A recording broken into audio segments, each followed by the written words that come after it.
इसे कहते हैं एक तो चोरी ऊपर से सीना चोरी। दरअसल एएनआई के जो फुटेज हैं वो कुछ लोगों ने, जो यूट्यूबर हैं, उन लोगों ने लिए और उसमें एएनआई को मुआवजा नहीं दिया, यानी उनसे सब्सक्रिप्शन नहीं लिया। तो उसमें फिर आरोप लगा कि साहब ये ऐसा क्यों हुआ। तो उसमें जो एक तो मोहन महक हैं जिन्होंने एक इशू बनाया और उसमें उन्होंने जो एएनआई है उसको ठग और पता नहीं क्या क्या कह दिया। तो एएनआई ने उसको नोटिस भेजा कि भाई आपने हमारा जो आप हमारा कंटेंट यूज़ कर रहे हैं उसका आपको पैसा तो देना चाहिए। तो उन्होंने पैसा नहीं दिया।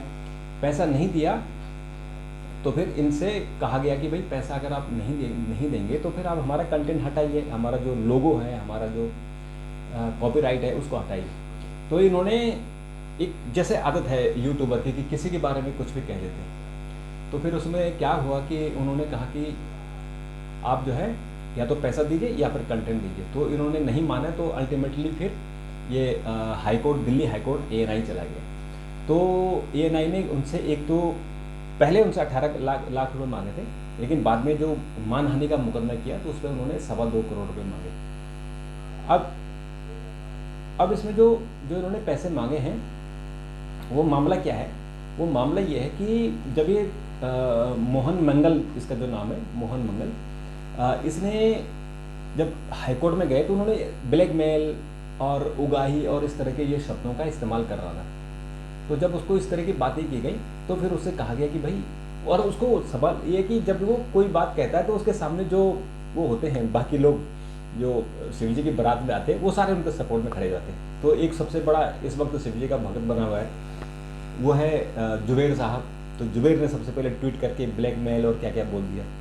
उसके बाद फिर एक कुणाल कामरा में एक नई बीमारी पैदा हुई है, वो हर जगह ट्वीट करते हैं, हर जगह उनका भी मतलब कोई बिना मतलब।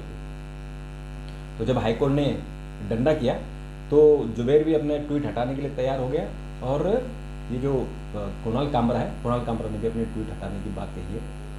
और अब जो है जो मोहक मंगल है, क्योंकि मोहन मंगल असल में बड़ा यूट्यूबर है, इनका करीबन करीबन 4 मिलियन इनके फॉलोअर हैं और अच्छा खासा ही पैसा कमा रहे हैं। तो इनसे कहा गया है, इन जो एएनआई ने उनको जो भेजा था पहले वो 40 लाख रुपए लाइसेंस शुल्क के तरफ भेजा था और इसको इन्होंने जब कहा था कि जबरन वसूली और तमाम इन्होंने बातें कही थी। तो उसके बाद एएनआई की तरफ से अमित सिब्बल ने कोर्ट में दलील दी और कहा कि जानबूझकर झूठी और मान हानिकारक बातें कही हैं और एएनआई का ट्रेडमार्क और कॉपीराइट है उसको लेकर बात हुई है।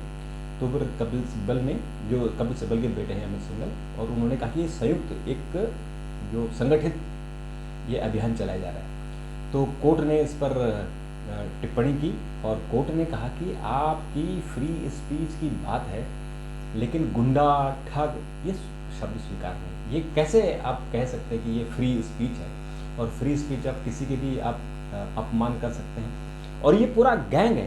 आपको बता दें कि जैसे ही एएनआई की बात आई तो उसके बाद कितने लोगों ने कहा। सबसे पहले मोहक मंगल ने कहा, उसके बाद मनोज डेविस में कूद आया कि भाई अब तो वसूली होगी, ये भी वसूली करेंगे वो भी वसूली करेंगे। तो मनोज डेविस में आ गया। कुछ और यूट्यूबर इसमें, अब मुझे लगता है कि अभी ध्रुव राठी का नहीं आया पर लेकिन वो भी बोलेगा और ये रवीश कुमार भी जरूर बोलेंगे। अब ये अभी देख लीजिएगा। हालांकि आज जो हाईकोर्ट ने डंडा चलाया है तो उस पर हो सकता है कि इस पर ये शांत हो जाए। तो मोहम्मद जुबैर और कुणाल कामरा ये तो मान गए हैं। जो मोहक मंगल है इसने भी कहा है कि हम जो है एडिट कर देंगे वीडियो और उसमें से जो एएनआई का पार्ट है उसको हटा देंगे। लेकिन एएनआई ने कहा कि हमें 2.10 यानी 2 करोड़ 10 लाख रुपए क्षतिपूर्ति और मानहानि उनको चाहिए। और मोहक मंगल जो वीडियो हटाने और जैसा उन्होंने आगे इस तरह के कंटेंट न डालें और न पोस्ट करें। और जुबैर और कामरा भी एएनआई के बारे में जो गलत और भ्रामक मानहानि उन्होंने की है उसको वापस करें और अनधिकृत जो इन्होंने कंटेंट डाले हुए उसको हटाएं।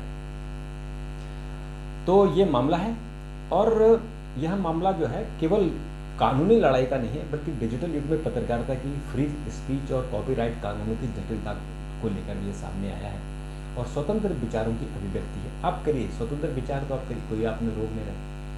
लेकिन जो प्रॉब्लम है कि आप एक चोरी और ऊपर से सीना चोरी, यानी आप उनका कंटेंट यूज़ कर रहे हैं और कंटेंट जब अगर वो कह रहा है कि भाई इस कंटेंट का मुझे पैसा दो, तो आप उससे फिर गुंडा, ठग और ब्लैकमेल और ये सब चीज़ें आप कह रहे हैं। और पूरा ये गैंग कह रहा है, ये पूरा जो गैंग है जो सक्रिय है वो कह रहा है।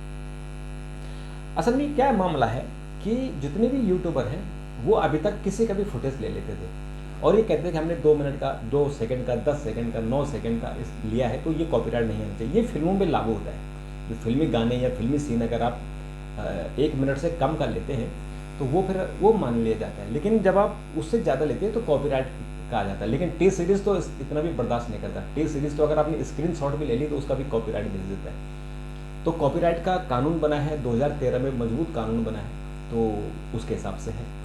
तो एएनआई ने इतना ही कहा कि जब सारे यूट्यूबर पैसा कमा रहे हैं और पर डे 4-4, 5-5 लाख रुपए कमा रहे हैं तो भाई उसको फ्री क्यों आप ले रहे हो? मैं भी एक बिजनेसमैन हूँ, बिजनेस हमारा एक सेटअप चल रहा है, तो आप इसका पैसा दो। तो इस तरह से इन्होंने कहा। और उसके बाद क्या हुआ कि जब ये इशू हुआ तो फिर पीटीआई ने भी कहा कि आप हमसे हमारी सर्विस ले सकते हो, क्योंकि वीडियो एएनआई वीडियो कवरेज करता है और अब पीटीआई का वीडियो भी कवरेज करता है। यानी हर जगह जो टीम एएनआई की हर जगह, ऐसे पीटीआई की भी हर जगह। तो पीटीआई ने यूट्यूबरों को, कंटेंट क्रिएटरों को ऑफर किया है कि हम सस्ते दर पे किफ़ायती मूल्य पर आपको हम फुटेज देंगे, अब हमसे हमारी सर्विस ले सकते हो। तो मुझे लगता है कि ये बात बहुत इंपॉर्टेंट है। हालांकि इसमें अब हो सकता है कि वे फुटेज यूज़ न करेंगे कंटेंट क्रिएटर, वो खुद ही बोलेंगे या जो एआई से जनरेट करा सकते हैं। लेकिन ये इशू था कि आप फ्री में इस्तेमाल करें, फ्री में मज़े ले रहे हैं, तो वो मज़े उनकी रुक गई है, ख़त्म हो गई है। तो इस बारे में आगे क्या होगा ये मुझे लगता है कि जब अगली तारीख पड़ेगी तो उसमें आगे बात होगी कि इसमें क्या होना चाहिए। तो मित्रों, अगर इस पर आपकी कमेंट हो तो ज़रूर दीजिए, हम इस पर आगे बात करेंगे। तब तक नमस्कार।